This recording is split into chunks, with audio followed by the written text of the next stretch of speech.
Во моменти кога имаме обложувалници и казина на секој чекор, ние затвараме библиотеки, тоа е навистина погубно.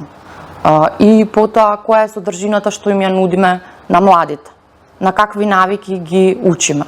Во моментот кога еве и сите тестирања покажуваат дека не се добри резултатите и треба да размислиме што треба да направиме во подобрување на состојбите, на елементарната писменост, на навиките, читачките навики, способноста за раскажување, за читање, за разбирање, комуникација.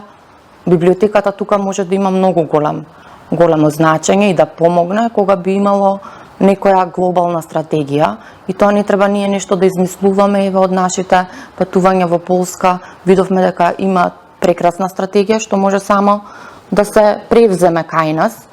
Ние сме и волни за соработка, да помогнеме да тоа да се направи, бидејќи воспротивно се ќе биде на индивидуални и ќе зависи, не треба да зависи од мојата позиција тука и од мојата работа, туку треба да биде на државно ниво. Без разлика кој е начело на институцијата, таа работа треба да си тече.